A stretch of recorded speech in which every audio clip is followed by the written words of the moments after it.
I've been waiting for you, hero of podcasts.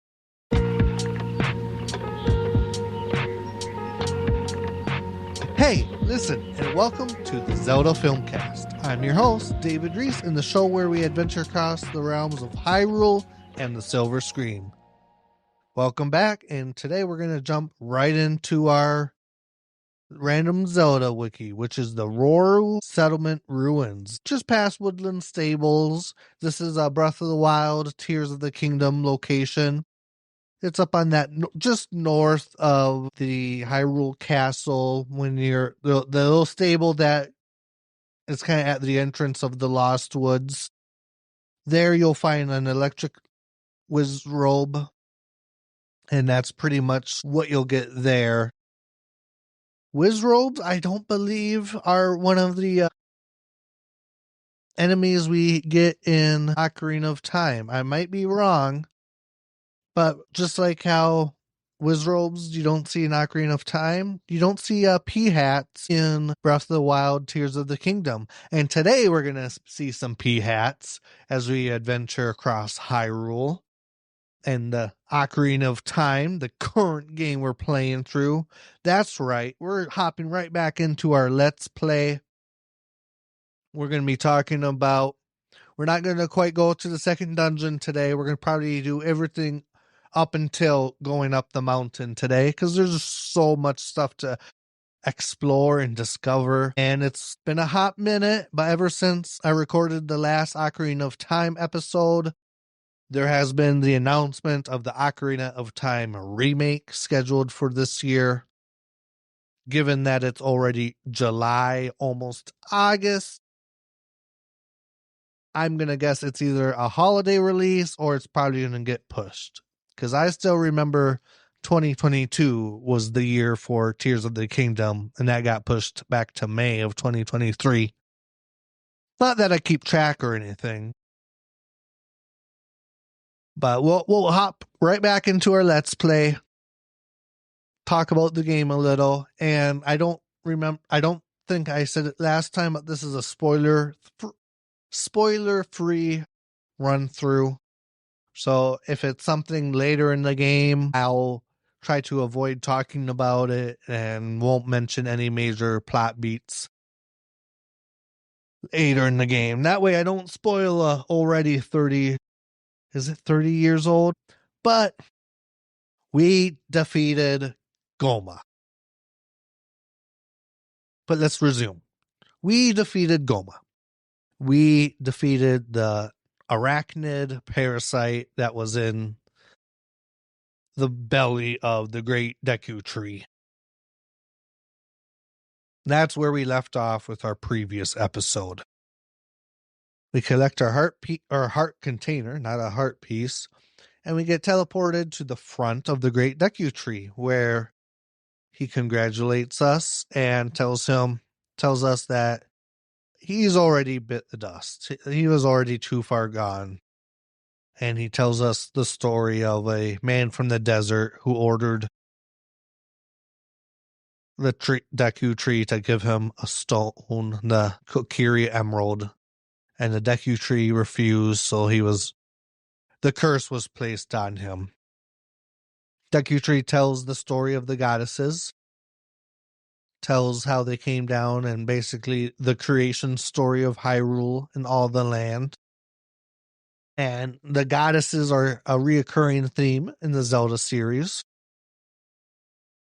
And then he tells us to go to the castle to talk to the Princess of Destiny, Princess Zelda. So this is already setting up a big, grand, epic quest just out the gate. Or probably not out the gate, but this is kind of the end of your tutorial. The Kokiri Forest and the Deku Tree is kind of like your practice dungeon. And now you're being told, okay, here's some plot stuff. Here's what's going on in the world. At first, you were sleeping and we gave you a fairy and we didn't tell you much. Here's kind of the rundown of what's going on. Tree dead. Now go adventure. And of course, we don't just leave the woods. We get stopped on our way. Mido Mino asks us, thinks we killed the Deku Tree. I don't give it a second thought. I just run past. But then on our way out of the forest, we get stopped by our good friend Saria. And Saria, wants to say goodbye, but wants us to think of her. So she gives us her fairy ocarina. And one might be thinking, well, that's not the name of the game. The Legend of Zelda Fairy Ocarina. Well, it's what we have for now. Something that will still be able to play music, and we don't know any songs out the gate. We just kind of get the ocarina and we head out of the woods, and we get stopped yet again. This time we get stopped by a big old owl. And the owl's been the subject of many a memes, because if you're playing on the 64 version, I don't know if they fixed it in the remake, on the 3DS version, he talks painfully slow. And then when he's all done talking, he says, "Did you get all that?" And the cursor defaults to no. So if you're just button mashing and then he gets to the end of the prompt and you accidentally button mash without moving the cursor down to yes, you have to get through all that text again. This is why I think later games came out with like text speed settings, because Ocarina of Time, for how great of a game it is, that is one thing that kind of hinders its storytelling, is that the text kind of crawls across the screen. It's not instant. It takes its time. Maybe that builds more suspense. I don't know. So we get to see Hyrule Field, which at the time this game came out on the 64 was huge. And obviously, as Moore's Law, technology, computers, game systems improved, we keep getting larger and larger games. And something like Hyrule Field is tiny compared to the scale of what this year's Grand Theft Auto 6 map is going to look like, or if you look at something as big as No Man's Sky, Starfield, any of those space games that are just huge. But for the time, Hyrule Field was signature for its size. It takes a whole day. So as you run across the field, you can see Castle Town off in the distance. You also see another structure kind of like on a hill, and I don't know if the 64 graphics are supposed to depict those as woods or fencing, but basically it's Lon Lon Ranch. If you go into Lon Lon Ranch right now, there's nothing you can really do. You just talk to a Luigi looking guy. So kind of pointing you to go to the castle before you can do anything. And before you get to the castle, unless you're really hoofing it across the field, chances are it's nighttime. And the nighttime's pretty cool. If you're not on the main road, we got these little dry bone guys that come up out of the ground and kind of bother you in the middle of the night, and they're very easy to defeat. They're just a few strikes with the sword and they're done. I like how they brought that back with Breath of the Wild. If you ever travel Breath of the Wild and at night, you'll notice the little skeleton guys that come up. You'll notice the little skeleton guys that come up and you have to fight them, and they're pretty easy, but they're still there. The drawback of not being able to cross the field and having it go into nighttime is that the villagers lift the drawbridge to get into town, and the town is surrounded by a moat. So you can't actually get into the town until you survive the night and it becomes day again. So you can explore a lot of the map right now. A lot of things are kind of locked. You don't quite have the item you need to do them, you can kind of walk into different areas. Like you can walk into the Gerudo Valley entrance and kind of explore. You can come across the pea hats we kind of talked about at the top of the show. But you really can't do too much. There's some heart pieces you can collect. This isn't a 100% guide. I'm collecting the stuff as I go along, but you can get some items, explore, and then when daytime comes, you can walk into Castle Town. And Castle Town is just full of life, non-playable characters, NPCs, and even more content. You can find a lady's lost dog. You'll see if you ever are in the town at night. There's the dogs running around. You'll come across some characters. You'll go to the bazaar. You'll see a mask shop, the Temple of Time with some ominous music that you can't do anything with quite yet. And then and it's kind of unique. This is like the first 3D Zelda game, and you can tell they made some aspects of it to make it feel like a movie.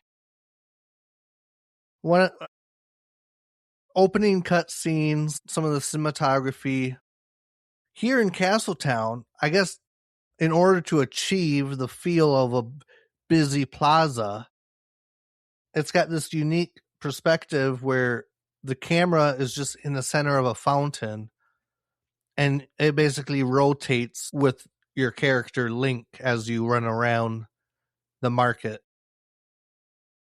Instead of having your traditional camera following Link, you got your central fountain camera. You go through the market and you head towards the castle and you get stopped by Mr. Owlboy again, talking to you about seeing the Princess of Destiny. And he also talks about the time system, how that works. If you're in a town, time is stagnant. If you're outside of a town, like in a field, like the castle field or Hyrule field, time will pass regularly. So that way you can kind of utilize it to let time pass if you wanted to go somewhere at night versus go somewhere during daytime. If you try walking straight into the castle, you get stopped by a guard. There's a fence.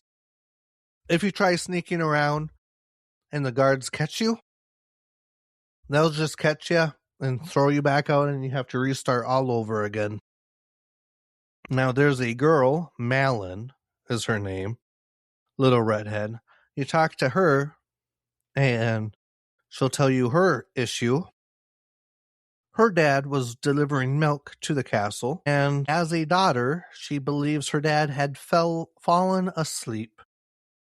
Which is funny if you kind of take this out of context, and if it takes you a couple days to get through this field while you're learning where the guards are staked out, kind of figuring out the optimal route to the castle,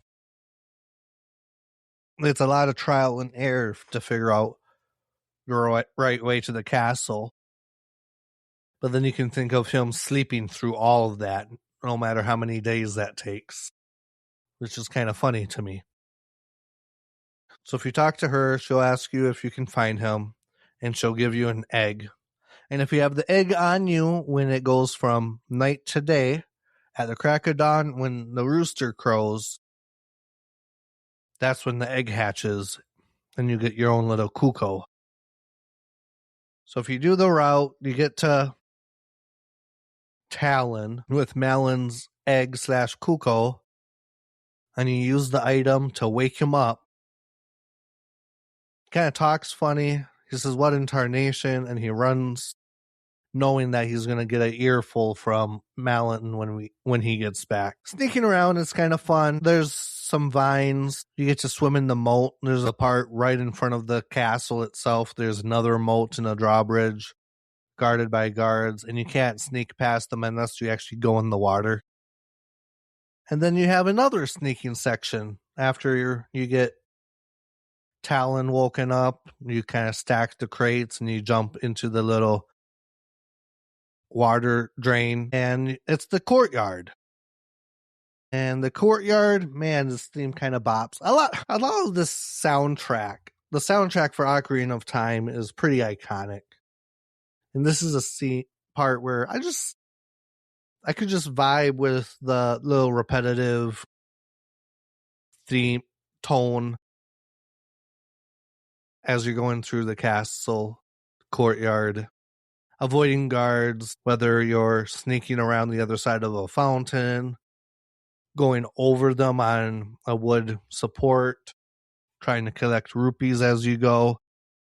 I assure you, there is no shortage of rupees in this game. Don't feel like if you see one, you have to go out and get it. There are plenty. There's only a few times, I believe, you actually need rupees and you might need to go out and collect some. And then after all the sneaky sneak, we come to a clearing, a nice little meadow, iconic meadow. You can even come across this in Breath of the Wild. I don't think I've tried seeing it in Tears of the Kingdom, but in the Great Plateau on Breath of the Wild, you'll see the meadow. But then you get your interaction with Princess Zelda. She tells Link, just kind of like an exposition dump. She talks about the Triforce that the goddesses made as they went back up to the Havens, that we kind of learned from the Deku Tree. She says that it has the power to grant any wish a person desires. So if a person of pure touches the Triforce, they will lead the land to prosperity. But if a person of cruel intent touches the Triforce, they will lead to a world of misery. And then it was hidden in the sacred realm, which is sealed behind the door of time in the Temple of Time. Talks about her prophecies. She had a dream. Someone from the forest came, and we get our glimpse at Ganondorf, the big bad for the game. He's the guy from our dream, our nightmare at the very beginning of the game on the horse that kind of scares Link. It's the same guy. We see him kneeling fealty inside the hall through the window. He kind of looks at us in a scary way. Zelda kind of has a plan where we're going to collect all the spiritual stones and we're going to beat Ganondorf to it as a bunch of kids. So we need to go get our second stone, which is up Death Mountain. And in order to get up there, you need a note. So Princess Zelda writes you a note, gives you a note and says, okay, go talk to my servant, Impa, and she will show you Kakariko. Nursemaid, ninja kind of lady. And this isn't Impa's first appearance.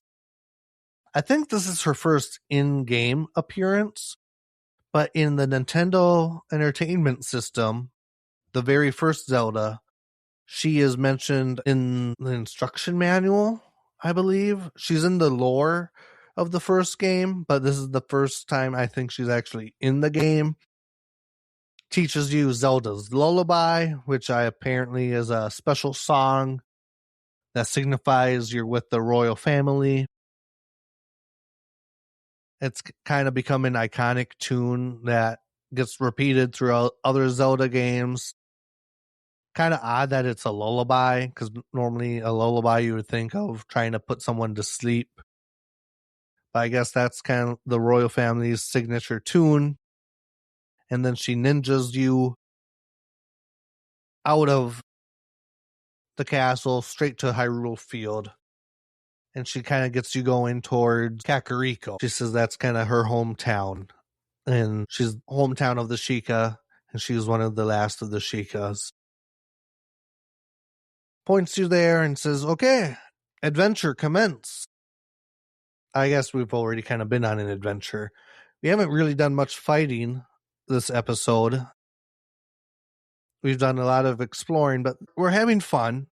By the time you get to this point, you're feeling pretty good. You kind of know the goal. Okay, there's this guy. Zelda has prophecies, and he's the dark clouds in her dreams, and she believes that Link is the green light from the forest who can counteract these dark clouds. So we're going to collect the spiritual stones first. So Link makes his way to Kakariko. It's not too far from Castletown. Just gotta hike a little, go over a bridge, over a river, and go up some stairs, and you're in Kakariko, which is another spot just full of side quests. Probably even more content than Castletown. There's a graveyard, there's a windmill. If you've been collecting Skulltulas at this point, you can go to the Skulltula house and learn about how they were cursed. And they'll tell you that if you collect the Skulltula tokens, you'll be able to get rewards at every X amount of points. Definitely worth doing. I'm collecting as I go. And then you can save a lady's chickens or cuckoos. You can bring her cuckoos back to her. She'll give you a glass bottle. You can also go back to Lon Lon Ranch, where you can find Malin and Talon hanging out. Talon is kind of snoozing in the chicken coop, but he'll play a game with you. And if you can find what the special cuckoos are that he kind of shuffles into the flock, he'll give you his daughter's hand in marriage, which he says as a joke, and then he gives you a glass bottle. And you can use the milk. He fills the bottle so you can get 2 uses out of it, which is pretty cool. And I think they've done that again in other Zelda games as before, where it's not just a one-use potion. You can get 2 uses out of the same bottle. You can talk to Malin. She's got a horsey Epona, and it doesn't really like you, but then you guys bring out the ocarina, you play Zelda's Lullaby, you show her that you're a music enthusiast as well. You're a connoisseur of the tunes, and then she'll teach you Epona's song, and then all of a sudden Epona likes you.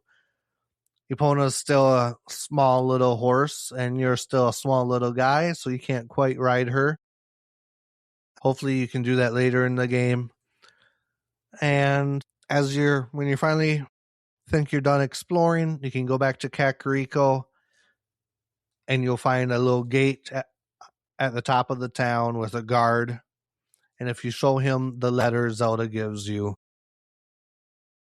he'll read it out loud, and he'll think we're just playing a game because we're kids. And that's a common thing in kid games or kid content. Adults dismissing us because we're kids. But we are Link.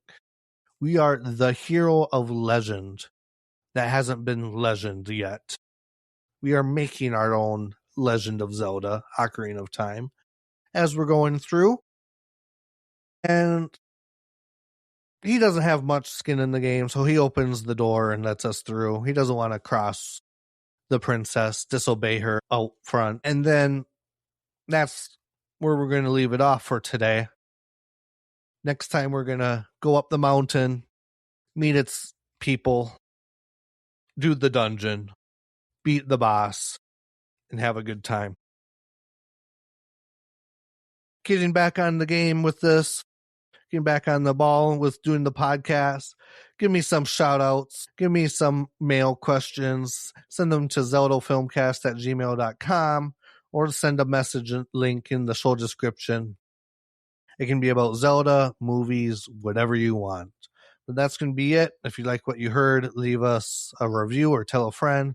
Thanks for listening. And as always, may the Triforce be with you.